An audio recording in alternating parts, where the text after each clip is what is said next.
Merci Seigneur. Nous te bénissons ce matin et nous te rendons toute la gloire. Nous magnifions ton saint et précieux nom et nous exaltons ta grandeur et ta toute-puissance. Merci, ô notre Dieu, notre roi. Toi, tu nous fais la grâce ce matin d'être assemblés autour de toi. Oui, il est vrai que à la faveur des circonstances malheureuses et calamiteuses que nous vivons en ce moment, en raison du Covid-19, et tu nous confines dans nos maisons les dimanches et les autres jours où nous devrions être en assemblée entre nos frères et sœurs, réunis autour de toi dans nos différents lieux de prière. Nous sommes obligés, par cette circonstance malheureuse, de continuer la foi, de continuer la piété, de continuer la marche avec toi, de continuer la communion avec toi. Et alors donc, en ce dimanche, nous sommes autour de toi, confinés à la maison, mais nos cœurs ne sont pas confinés, notre foi n'est pas confinée, notre amour pour toi, Seigneur, n'est pas confiné, notre piété n'est pas confinée, notre communion avec toi n'est pas confinée. Le culte que nous devons te rendre, le culte véritable, le culte raisonnable, ce culte-là, il n'est pas confiné. C'est pourquoi ce matin, nous te rendons toute la gloire. Ce matin, nous te rendons grâce pour ce culte que nous sommes en train de te rendre dans des circonstances et des conditions exceptionnelles de confinement et au travers de laquelle, comme toujours, tu nous réponds toujours par ta parole. C'est pourquoi ce matin, nous voulons te confier ta parole. Viens et toi-même livre-nous, Seigneur, tes oracles. Viens et libère-nous par ta parole. Viens et guéris-nous par ta parole. Viens et renouvelle nos intelligences par ta parole. Viens et fortifie-nous par ta parole. Que ma personne s'efface, vil instrument entre tes mains que tu as voulu sanctifier pour livrer cette parole. Mais en réalité, Seigneur, c'est toi-même qui nous parles à tous. Merci de préparer nos cœurs comme une terre fertile, prête à recevoir la semence de la vie que tu veux y jeter maintenant. Que gloire, honneur et élévation soient à toi, Seigneur. Au nom de Jésus, nous avons prié. Amen. Amen. Bien-aimés, peuple de Dieu, citoyens de ce monde tout court, à tous ceux qui sont capables de nous entendre, nous vous saluons dans le nom précieux, puissant de notre Seigneur Jésus-Christ. Nous vivons des moments exceptionnels. Nous traversons des moments difficiles. Oui, la mort à travers un virus appelé coronavirus court sur toute la terre et la désolation s'est répandue sur la terre entière. Mais le Seigneur n'a pas changé. Les promesses du Seigneur n'ont pas changé. La vie de Christ en nous n'a pas changé. L'appel de Christ à sauver l'humanité n'a pas changé. C'est pourquoi ce matin, le Seigneur veut encore nous parler. Mais le Seigneur veut surtout attirer l'attention de l'Église que nous sommes, corps de Christ, peuple de Dieu, à notre responsabilité par ces temps difficiles et par d'autres temps difficiles qui viendront encore et qui sont prédits, ça et là, par des prophètes de l'Éternel, par des prophètes de Dieu. Voyez-vous, tous ces signes, toutes ces calamités, tous ces temps difficiles que nous vivons, comme celui-ci ont été déjà annoncés par le Seigneur Jésus-Christ. Et le Seigneur Jésus-Christ, de son vivant pendant son ministère terrestre, n'a pas manqué à chaque fois de nous avertir de ces choses qui ne seront pas encore la fin lorsqu'elles arriveront, mais qui seront des signes avant-coureurs de la fin, des signes qui annonceront la proximité de la fin des choses. Pour dire quoi? Pour dire que ce que nous traversons aujourd'hui, cette crise sanitaire que nous traversons aujourd'hui, comme les guerres que nous avons connues, comme les famines que nous avons connues, comme les tsunamis que nous avons connus, comme on va dire les attaques aussi que nous avons connues, tout cela nous donne simplement le signal que la fin est proche. Ce n'est pas encore la fin, mais que la fin est proche.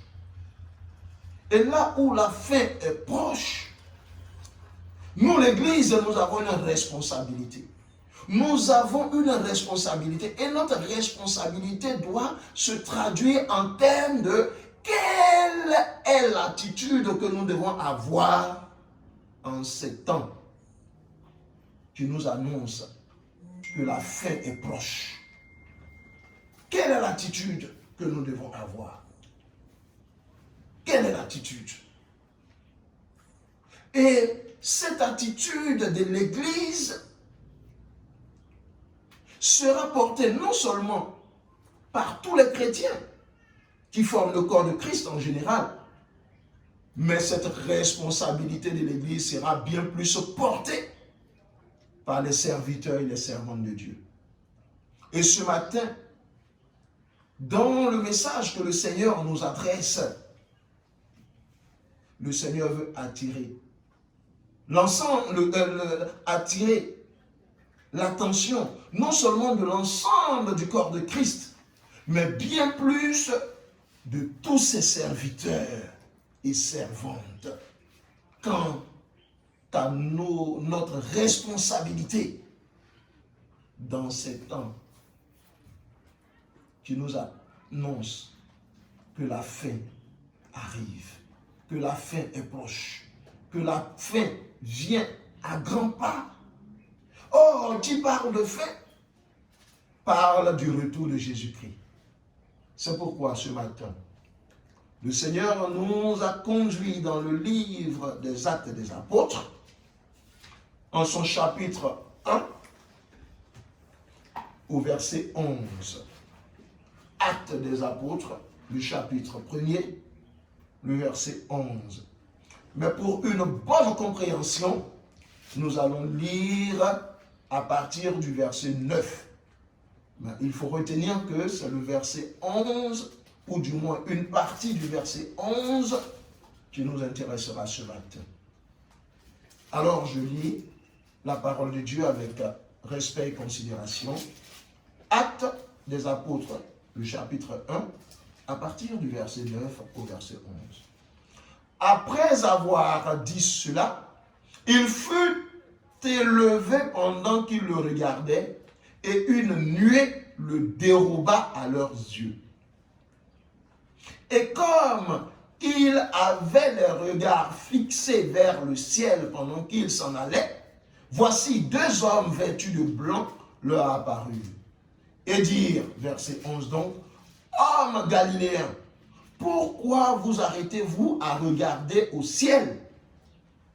Ce Jésus qui a été enlevé au ciel du milieu de vous, reviendra de la même manière que vous l'avez vu allant au ciel. Alléluia. Amen. Voici, c'est cette dernière phrase qui nous intéresse. Et c'est autour de cette dernière phrase que le Seigneur veut nous exhorter et nous appeler à notre responsabilité en tant que chrétiens, mais bien plus en tant que serviteurs et servants de Dieu. De quoi s'agit-il? Pour planter le décor et évaluer, décrire le contexte, c'est que Jésus a été crucifié. Et après sa crucifixion, Jésus a été enterré. Donc Jésus a expié à la croix. Il a été enseveli, enterré dans un sépulcre qui a été donné par Joseph d'Arimathée, un riche homme, un d'entre les pharisiens. Et au troisième jour, comme prédit par Christ lui-même, et avant lui par des prophètes de l'ancien temps, Christ a été ressuscité. Jésus-Christ est sorti du tombeau. Les femmes le matin qui allaient embaumer son corps ont trouvé le tombeau vide. Christ n'y était plus. Et alors Christ, à partir de là, s'est montré non seulement aux femmes, mais également s'est montré pendant près de 40 jours aux disciples et aux hommes de ce temps, de la Judée jusqu'à la Galilée. Jésus s'est montré. Et c'est pendant que Jésus se montrait à ses disciples, leur demandant ce qu'il fallait faire, les instruisant de l'attitude qu'il fallait avoir, celle qui était de ce qu'ils devraient rester à Jérusalem et attendre de recevoir le Saint-Esprit. Et après avoir reçu le Saint-Esprit, aller jusqu'aux extrémités de la terre pour annoncer la bonne nouvelle du salut en Jésus-Christ. Il leur fut enlevé. Devant eux, Christ est monté au ciel. Donc on pourrait dire tout simplement que ce texte-là se situe dans le contexte de l'ascension de Christ. Il a été enlevé au ciel. Et les disciples, dans leur étonnement, dans leur effarement, dans leur surprise, dans leur grand, on va dire, grand émoi de ce qu'ils étaient sidérés de ce fait prodigieux où ils voyaient le Seigneur mort ressuscité, donc vivant.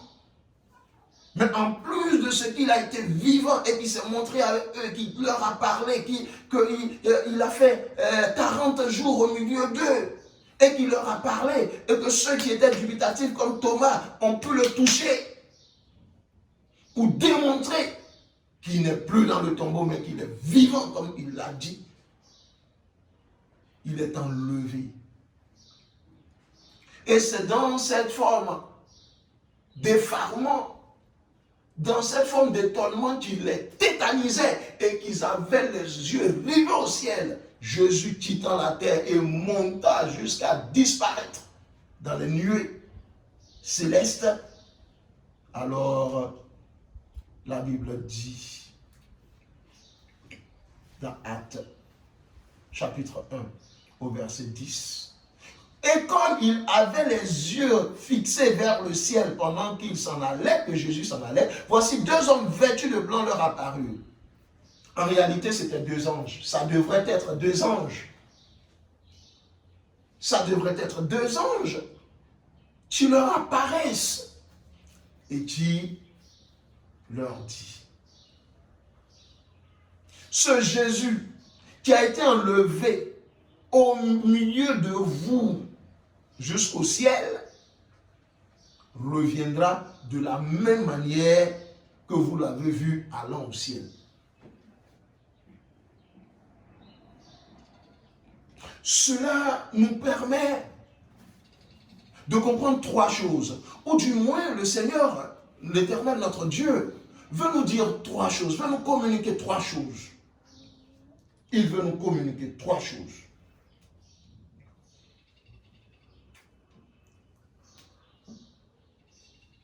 Mais avant de comprendre ces trois choses que le Seigneur veut nous livrer ce matin, pour nous appeler à notre responsabilité, Il faut comprendre que ce fait qui est décrit ici a été déjà annoncé abondamment par des prophètes de l'ancienne alliance, comme cela a été annoncé abondamment par Jésus-Christ lui-même pendant son ministère quand il était ici-bas. Et ce fait a été encore révélé plus tard à Jean dans le livre d'Apocalypse, qui n'est rien d'autre que le livre de la révélation des choses de la fin. Cela a été révélé à Jean. Alors, nous allons lire Daniel 7, les versets 13 à 14, pour soutenir ce que nous disons. Daniel chapitre 7, les versets 13 à 14. Et je lis. Je regardais pendant mes visions nocturnes, et voici, sur les nuées des cieux, arriva quelqu'un de semblable à un fils de l'homme. Il s'avança vers l'ancien des jours, et on le fit approcher de lui. On lui donna la domination, la gloire et le règne. Et tous les peuples, les nations et les hommes de toute langue le servirent. Sa domination est une domination éternelle qui ne passera point et son règne ne sera jamais détruit. Voyez-vous, Daniel annonçait déjà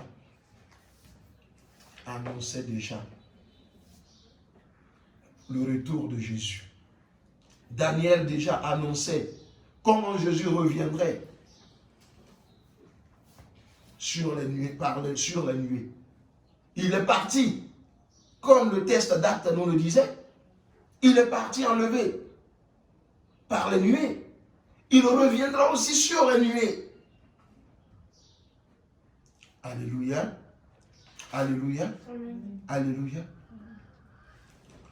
Apocalypse, chapitre 1er, verset 7, nous confirme aussi également cela.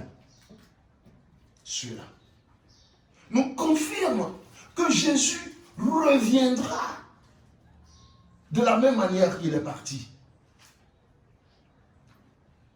Je lis.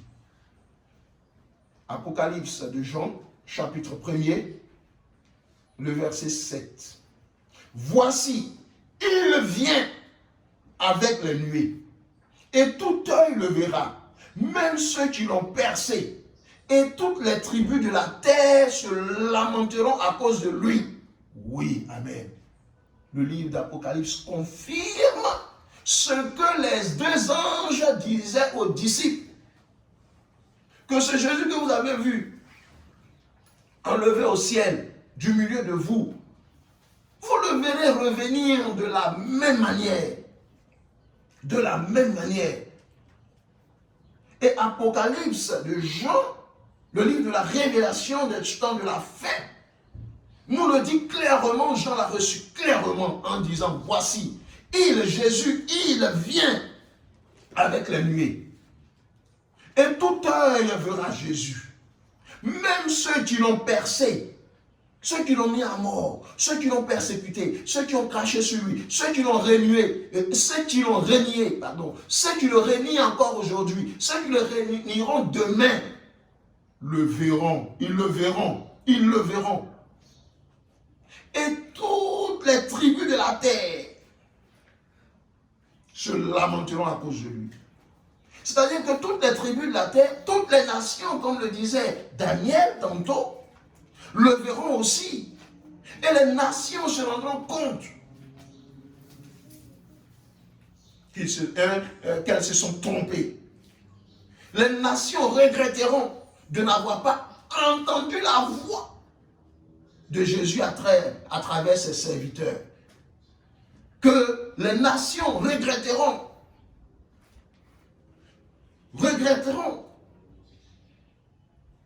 d'avoir entendu l'appel de Jésus-Christ, l'appel à venir à Jésus.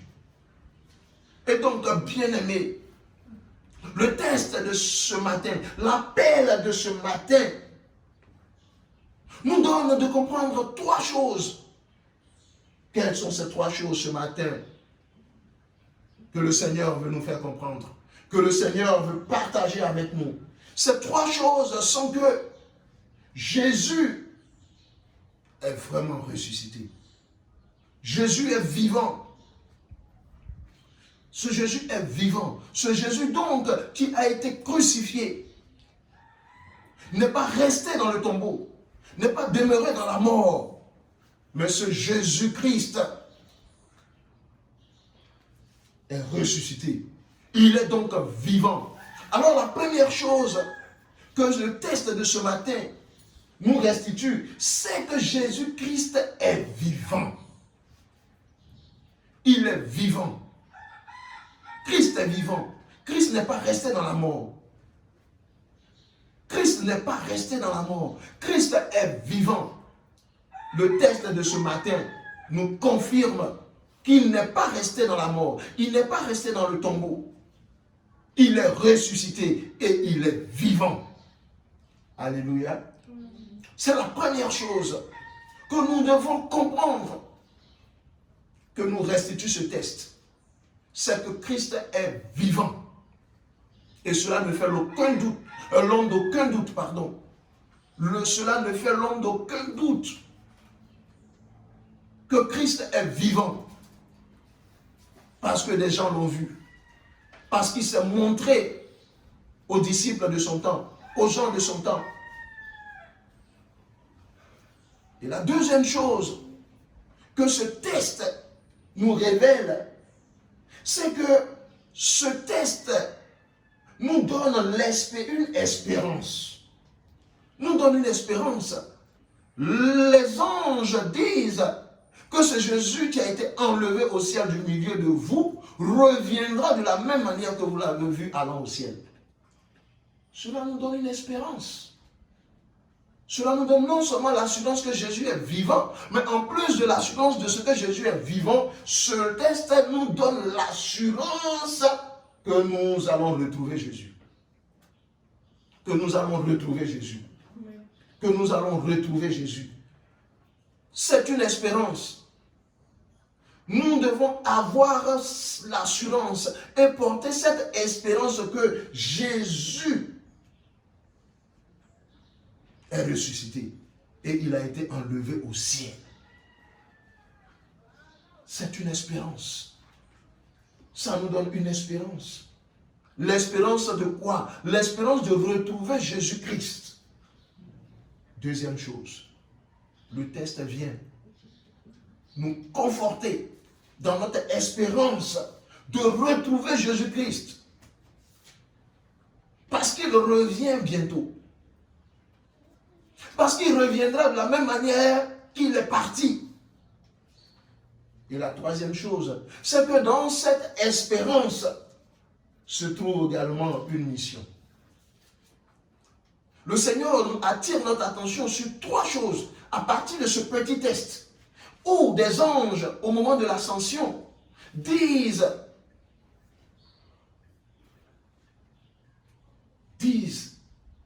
aux disciples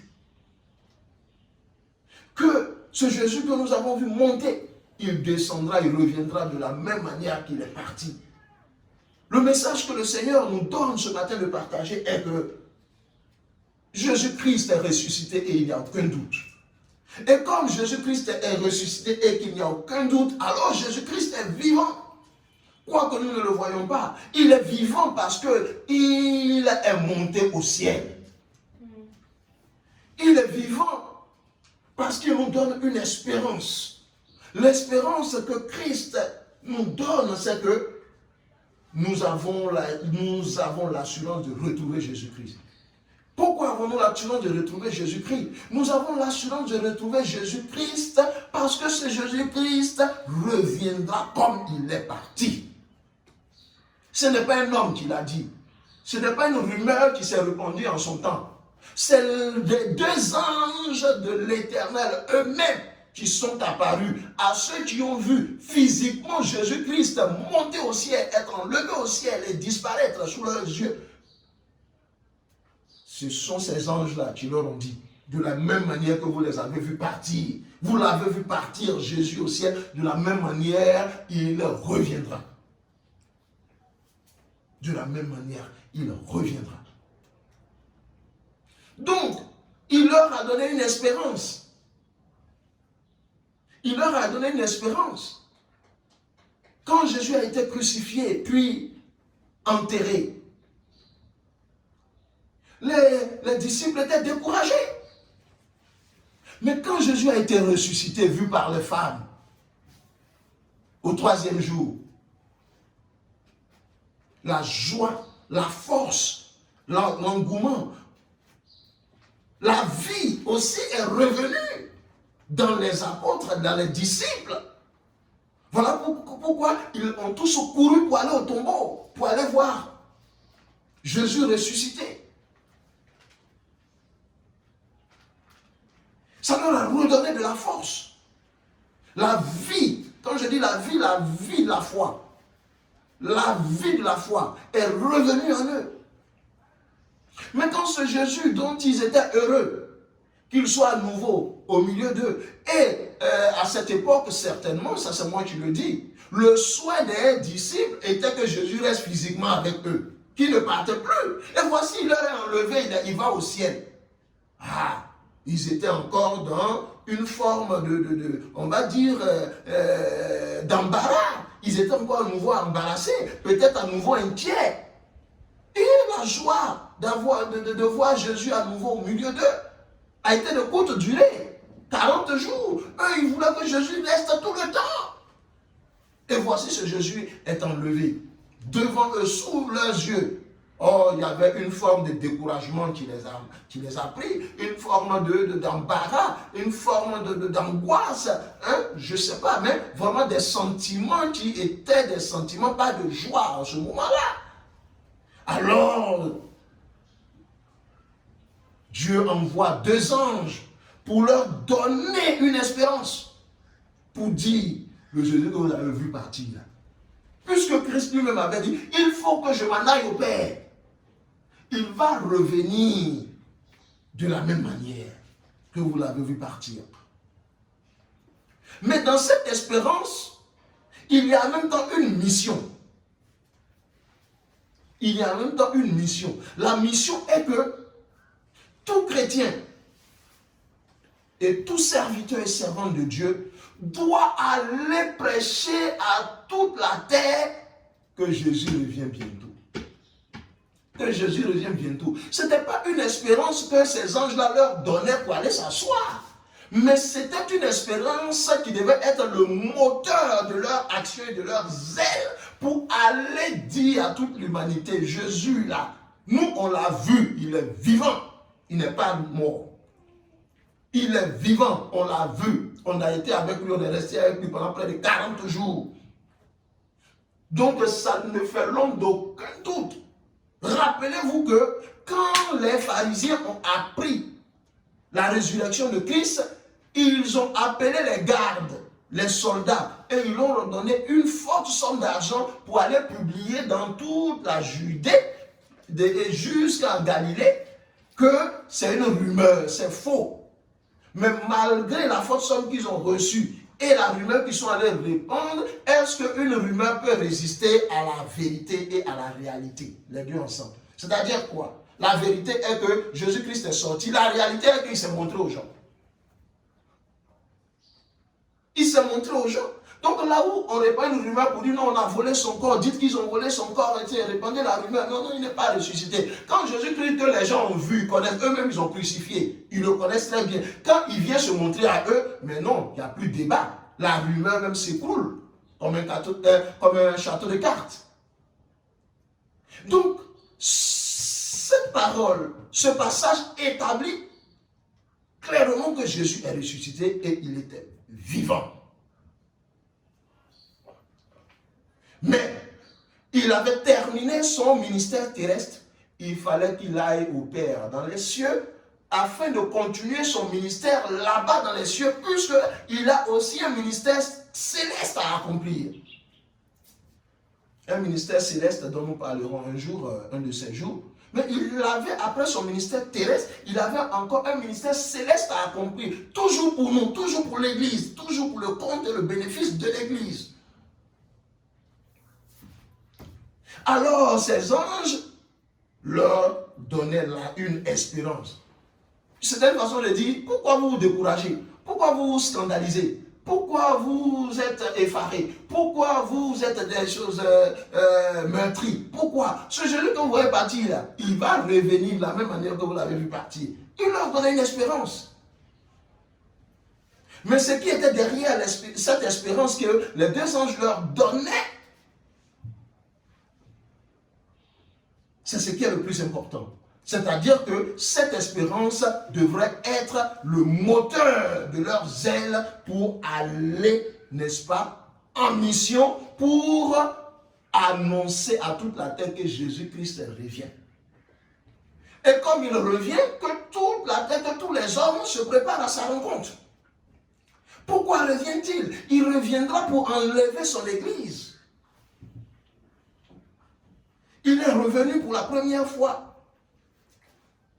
pour nous proposer le salut. Pas pour nous juger, mais pour nous sauver. Mais quand il reviendra la prochaine fois, alors il vient pour séparer l'ivraie de la bonne graine. Il vient pour séparer ce qui est de Dieu de ce qui n'est pas de Dieu. Il vient pour enlever son Église. Il vient pour prendre son épouse qui est l'Église. Cela devrait nous interpeller afin que chacun se prépare à la rencontre de ce Jésus. Parce que s'il vient, si tu n'es pas enlevé, c'est que tu es jugé. S'il revient, si tu n'es pas enlevé, c'est que tu seras jugé.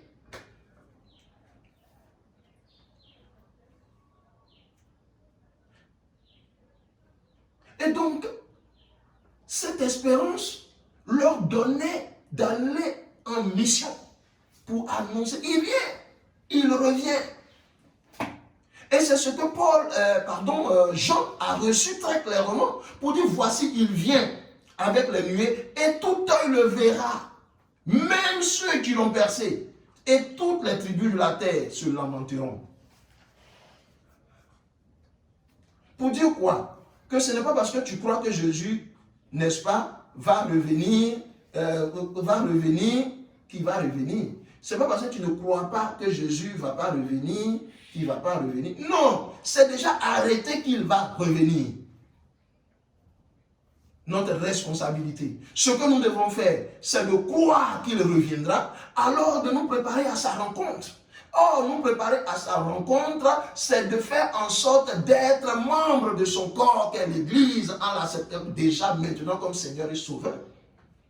C'est déjà se mettre, nous les hommes sur la terre, dans la position d'épouse, en l'acceptant comme époux. Parce que l'Église est son épouse, et c'est son épouse qui vient chercher.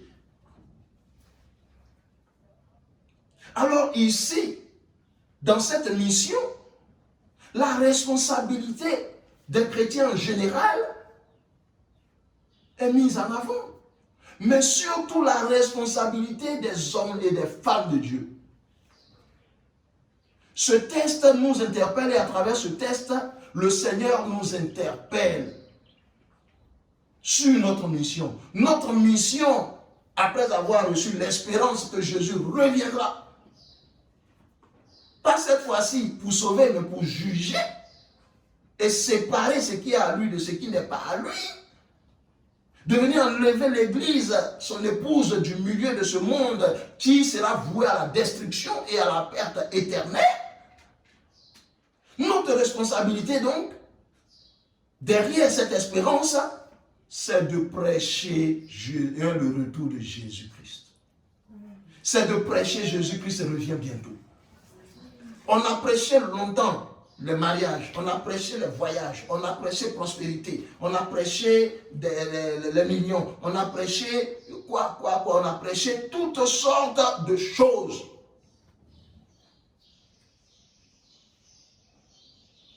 Et ce n'est pas mauvais. Je ne dis pas que c'est mauvais en soi d'avoir prêché toutes ces choses. Ce n'est pas mauvais d'être marié. Ce n'est pas mauvais de voyager. Ce n'est pas mauvais d'être prospère financièrement. Ce n'est pas mauvais d'avoir de l'argent. Ce n'est pas mauvais d'avoir des richesses. Ce n'est pas mauvais.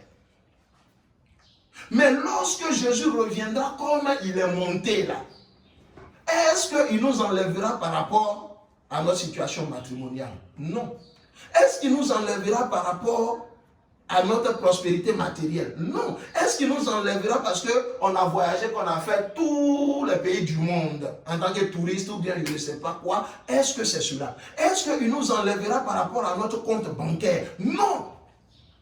Sans dire que ces choses sont mauvaises et qu'il faut les rejeter. Non, ce n'est pas ce que nous disons. Non.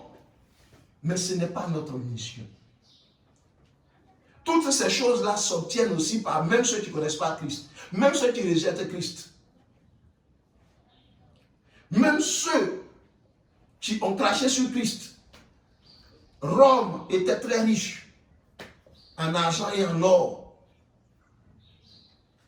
Donc ces choses-là que nous avons pris notre temps tout à prêcher des années, tu vas voyager, tu seras marié, tu seras prospère, ton compte en banque va être bourré. Un moment viendra où tous les membres de l'église là, vous allez compter l'argent jusqu'à fatiguer. Tout ça, c'est bon, c'est bien. Mais est-ce que quand Jésus reviendra comme il est monté, est-ce que c'est par ce critère-là qu'il nous enlèvera? Non.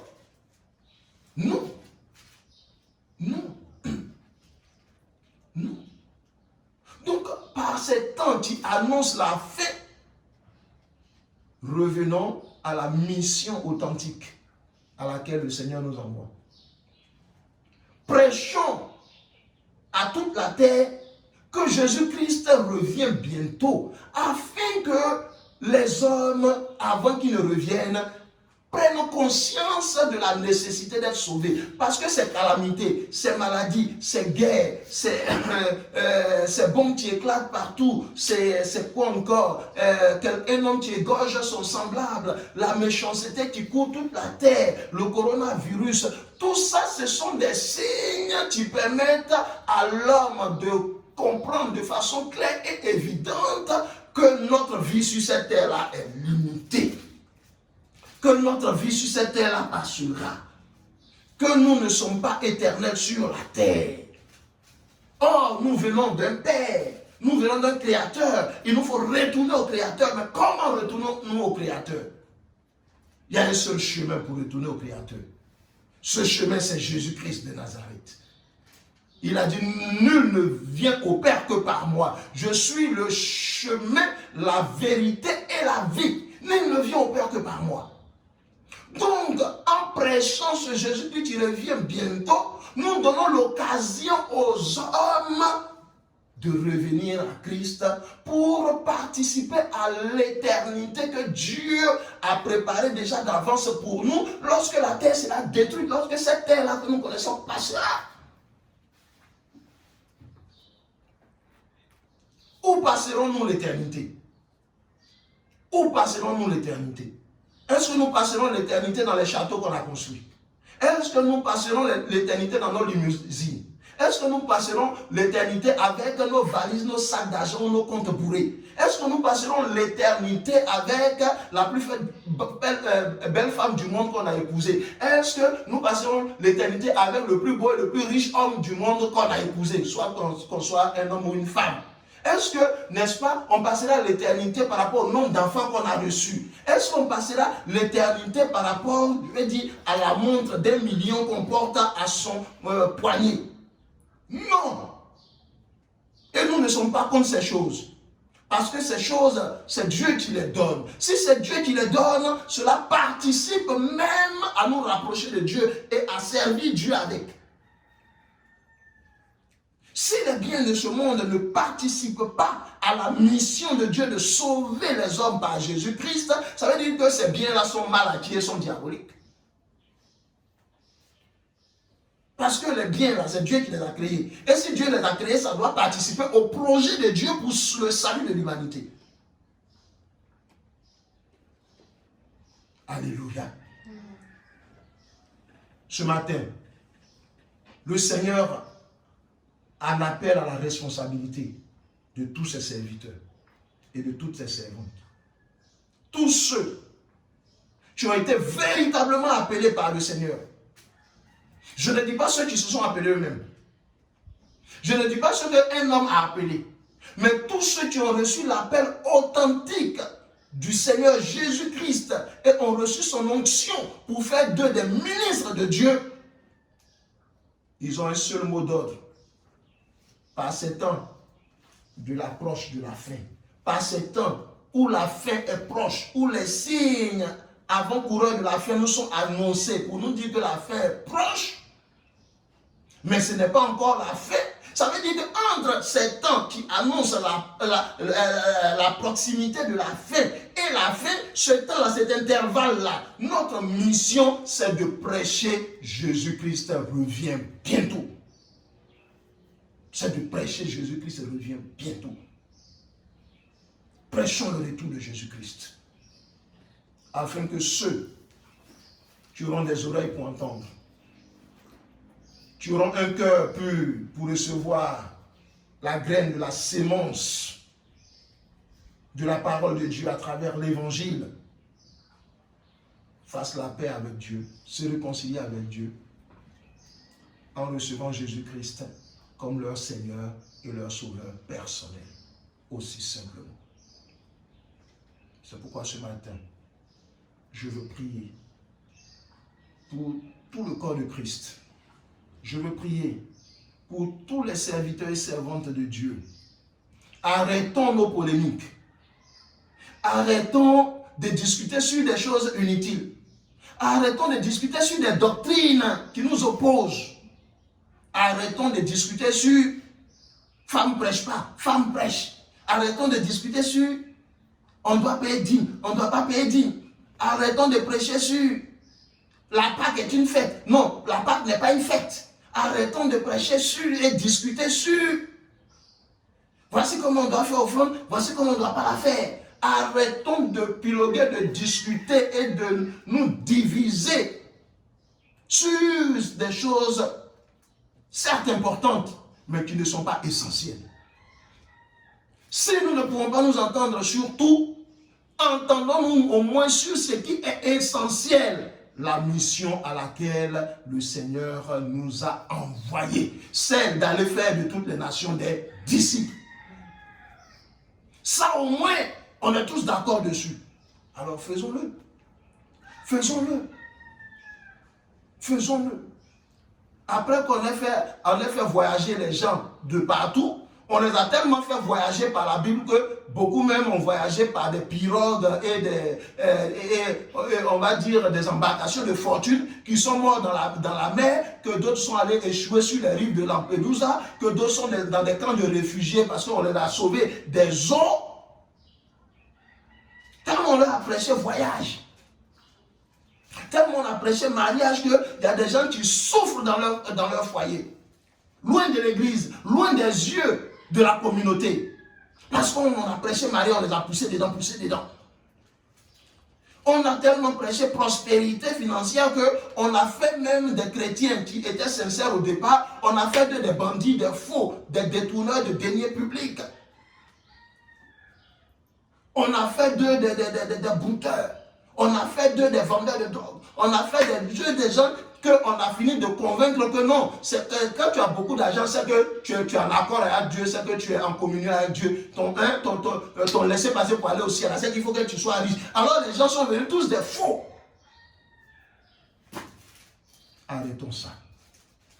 Arrêtons ça.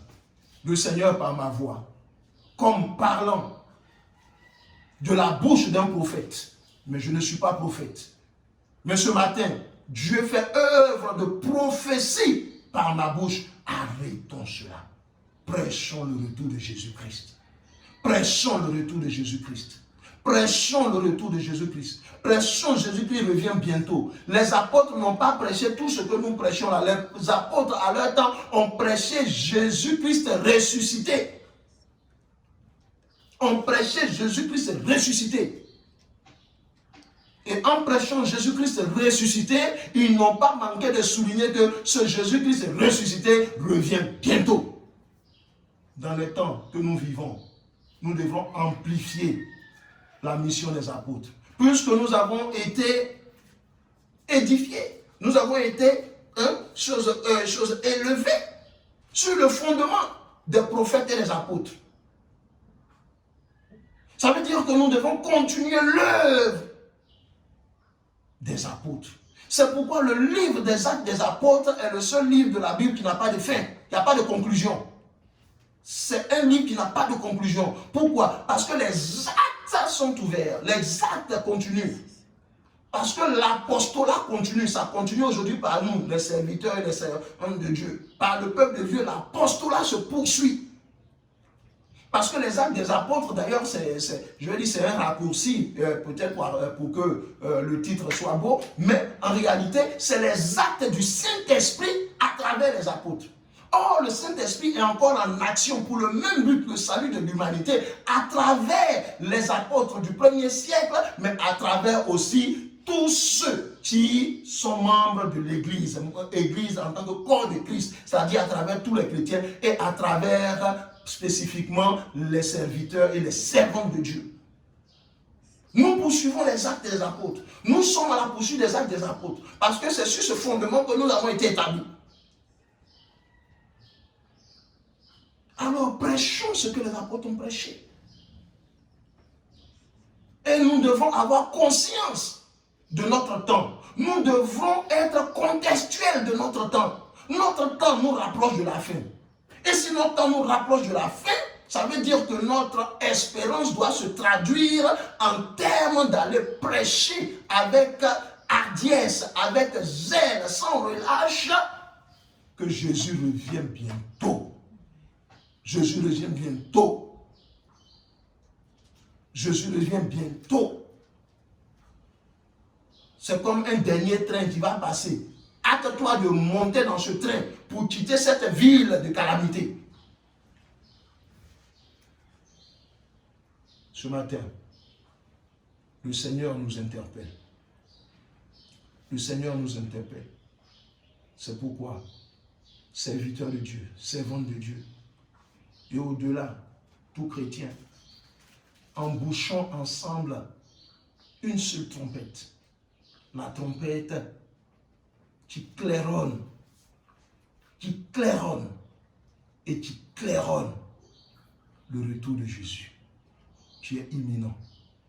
Le bientôt veut dire imminent, à n'importe quel moment. Seigneur, donne-nous la force. Que ton esprit nous aide à comprendre ces choses profondes que tu nous livres. Aide-nous, Seigneur. Accompagne-nous. Que tous ceux qui entendront ce message, que l'écho en retentisse dans leur cœur de façon permanente, afin que chacun d'entre nous marche selon cet appel et cette exigence supérieure.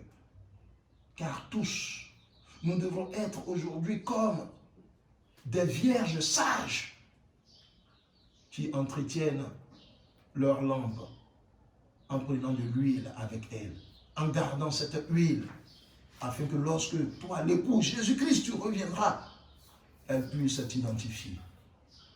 Merci Seigneur. Et aujourd'hui, il nous appartient, nous serviteurs et servantes de Dieu, d'apporter cette vérité et cette lumière à l'humanité. Plus que jamais, aujourd'hui, nous sommes mis devant et face à nos responsabilités d'envoyés de Dieu, de missionnaires du Seigneur, de commissionner du Dieu vivant. Que celui qui a des oreilles pour entende ce que dit l'Esprit pour paraphraser notre Seigneur Jésus-Christ. Que son nom soit béni. Que sa gloire retentisse à jamais. Que son amour qui est en nous nous conduise à la vérité de Christ et que nos bouches soient équipées et autorisées à annoncer son retour imminent, afin que les brebis égarées de la maison de l'Éternel, notre Dieu, notre Père, puissent tous entendre sa voix à travers nous et regagner le pâturage. Parce que très bientôt aussi, le propriétaire des brebis va fermer l'enclos. Il va fermer l'enclos. Il va fermer l'enclos. Il va fermer l'enclos. Il va fermer l'enclos. Que son nom soit glorifié et magnifié. C'est au nom de notre Seigneur et Sauveur, notre Roi, notre Souverain, Jésus-Christ, le glorifié, l'exalté, que nous avons prié. Amen.